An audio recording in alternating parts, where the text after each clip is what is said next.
স্বামী গো, এই দুনিয়া থেকে আমি বিদায় নেব, বিদায় নেওয়ার পরে আমার তিনটা চাওয়া আপনার পুরা করা লাগবে।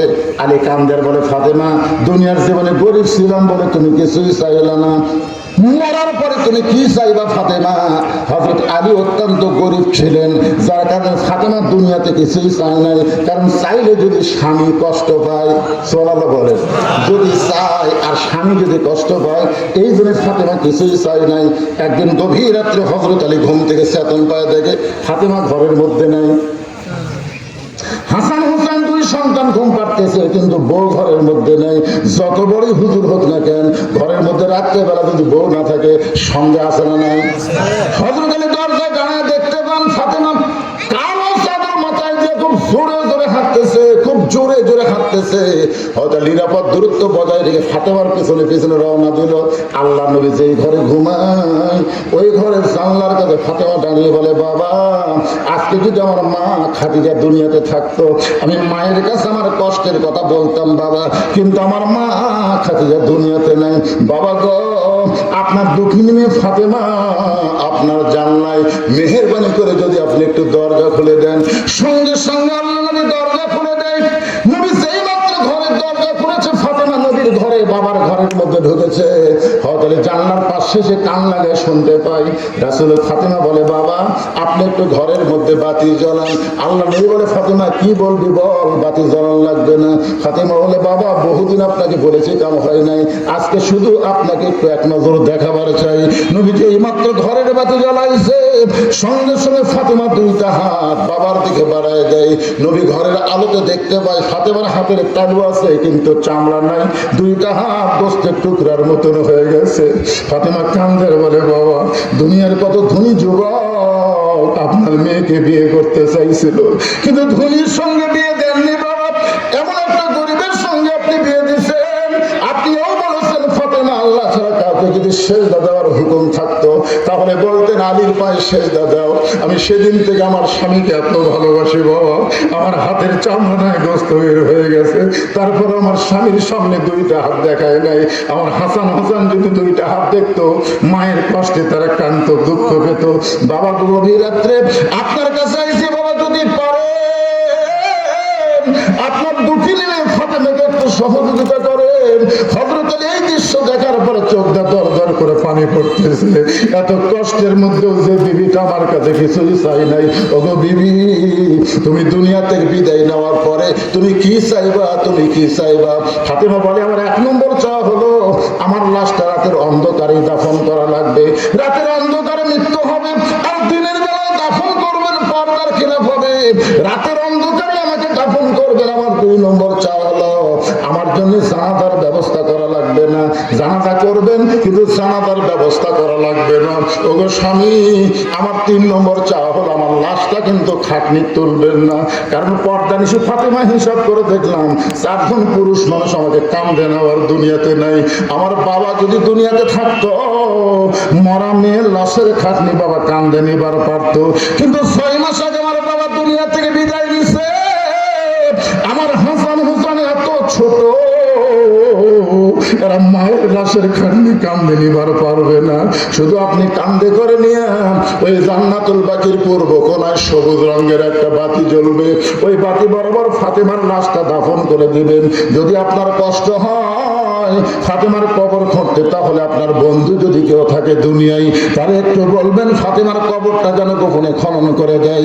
হযরত আলীর বন্ধু আবু যর গিফারী গভীর রাত্রে কোদাল নিয়ে ওই জান্নাতুল বাকির পূর্ব কোনায় কবর খুঁড়তে খুঁড়তে একসময় আবেগে হঠাৎ বলে ফেলেছে, কবর রে তুই কি বলতে পারিস কবর, এই গভীর রাত্রে কেন কবর খুঁড়তেছি? তোর মধ্যে এমন একজন মহিষী নারীকে দাফন করা হবে, আল্লাহ নবীর মেয়ে হওয়ার পরেও নবী তাকে মা বলে সম্মান করেছে। কোদালটা কবর খুঁড়তে খুঁড়তে আবু যর গিফারী বলে, কবর রে তুই কি বলতে পারিস তোর মধ্যে এমন একজন বিবিকে দাফন করা হবে যার স্বামী হল আসাদুল্লাহ হিলগালি হযরত আলী। খবরদার কবর বেয়াদবি যেন করিস না। কোদালটা কবর খুঁড়তে খুঁড়তে আবু যর গিফারী বলে, কবর রে তুই কি বলতে পারিস কবর তোর মধ্যে এমন একজন মাকে দাফন করা হবে যার 2টা সন্তান জান্নাতি যুবকদের সর্দার হবে। খবরদার কবর বেয়াদবি করিস না। এই কথা বলে আবার চায়। হঠাৎ কবরের মধ্যে থেকে আওয়াজ আসতেছে, আবু যর এই কবরকে সাবধান না করে বরং যারা কবরের মধ্যে আসবে তাদেরকে সাবধান করে দিও। এই কথা মা ফাতেমার জন্য কবর বলতেছে না, আমরা যারা কবরবাসী আমাদের সবার জন্য কবর বলতেছে। কার মা কার মেয়ে কার বিবেকে কবর দেখবে না? কবর দেখবে আমল যদি ভালো হয় কবর জান্নাতের বাগান হয়ে যাবে, আর আমল যদি খারাপ হয় কবর জাহান্নামের গর্ত হয়ে যাবে। আবু যর গিফারী এই শব্দ শোনার পরে আর কোদাল ধরতে পারলেন না, গোটা দেহ থরথর করে কাঁপতে কাঁপতে কোদাল ফাইলা দিয়া আবু যর গিফারী কোথায় যেন পালায় গেছে। নির্দিষ্ট সময় হযরত আলী ওই ফাতেমার লাশটা জান্নাতুল বাকির পূর্ব কোণায় সবুজ রঙের বাতির নিচে দাফন করার পর ফাতেমার কবর দিয়ে দুই একটা হাত তুলে বলতেছে, আল্লাহ আমার পর্দা নিজে ফাতেমার পর্দাকে তুমি কবুল করে নাও, আমার ফাতেমার পর্দা তুমি কবুল করে নাও। এই দোয়া করার পরে হযরত আলী তাকায় দেখতে পায় কয়েকটা পুরাতন কবর দেখা যায়, এই মাত্র ফাতেমার কবর নতুন সেইটার দেখতে পাই না, ওটা জান্নাতুল বাকি দৌড়ের বলে ফাতেমার কবর ফাতেমার কবর। কে যেন ডাকতে পারে, আলী রে ফাতেমা পর্দা নিশি আমি আল্লাহ সহুরা ডিগ্রি দিয়া ফাতেমার কবরটাকে কিয়ামত পর্যন্ত পর্দা করে দিয়েছি। হযরত আলী ফজরের নামাজ পড়তে গেলেন মসজিদে, রাতের বেলা বউকে দাফন করার পরে ফজরের নামাজ জামাতে পড়তে গেলেন, জামাতের মধ্যে গিয়ে আবু যর গিফারীকে খুঁজতেছেন, কিন্তু আবু যর গিফারীকে মসজিদে নববীর মধ্যে পায় না। যোহরের নামাজের সময় আবু যর গিফারী মসজিদে নাই, আসরের নামাজের সময় আবু যর গিফারী মসজিদে নাই, মাগরিবে নয় এশায় নাই। একটা দিন চলে গেল, আবু যর গিফারীকে হযরত আলী আর মদিনায় খুঁজে পেলেন না। 2 দিন খুঁজলেন আবু যর গিফারীকে মদিনা পেলেন না, 1 সপ্তাহ খুঁজলেন আবু যর গিফারী মদিনায় নাই। প্রত্যেকটা সাহাবী বলা শুরু করলো, নবীর এত দামি সাহাবী আবু যর গিফারী তাহলে কোথায় গেল? একটা মাস আবু যর গিফারী মদিনায় নাই, একটা বছর আবু যর গিফারী মদিনায় নাই। কয়েক বছর পরে সবাই যখন ধারণা করেছে আবু যর গিফারী আর দুনিয়াতেই নাই, এমন সময় আবু যর গিফারী পাগল বেশে ঘুরতেছে মদিনায়। মদিনার বাচ্চারা পাগল মনে করে, কেউ ঢিলা মারে কেউ পাথর মারে, আবু যর গিফারী কিছুই কয় না, খালি পাগলের মতন দৌড়ায়। হঠাৎ হযরত আলী দেখতে পায়, বলে রে মদিনার বাচ্চারা কারে ঢিলা মারতেছো কারে পাথর মারতেছো? বাচ্চারা তাই পাগল দেখে আমরা আনন্দ পাই, এই কারণে পাথর ছিটাই।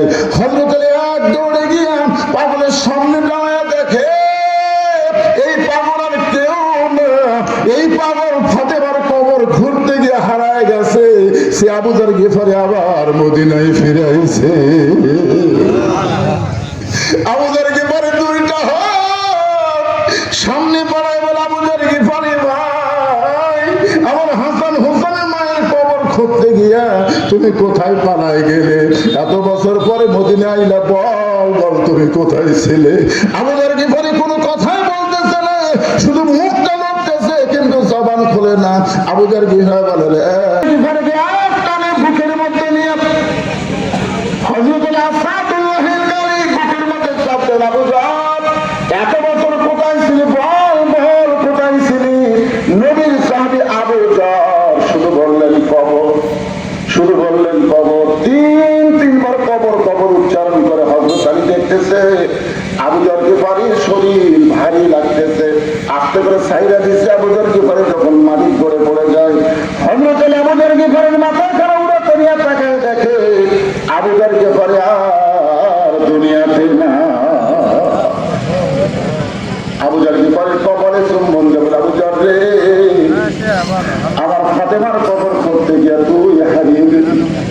এত বছর পরে দেখা হলো শুধু কবর কবর বলে দুনিয়া থেকে বিদায় নিলি, কবরের মধ্যে গিয়ে তুই কি দেখতে পেলি? আজকে আমরা তাই এখানে আসি ভাই, কবর কিন্তু আমাদের কাছে খুব দূরে না, যে কোনো সময় আমাদের কবরে যাওয়া লাগবে, যেরকম কথা ঠিক না? এই জন্য আমার সঙ্গে সবাই একটু গুনগুন করে বলেন, কিন্তু যেদিন ডাক পড়িবে কবর মাঝে যাইতে, জোগাড় কিছু করছো বন্ধু তার মাঝে বিছাইতে। ডানে কবর ডানে কবর, আমি শুনলাম এই বরস্থানে 6,000-এর বেশি কবর হয়ে গেছে। 6,000 ডানে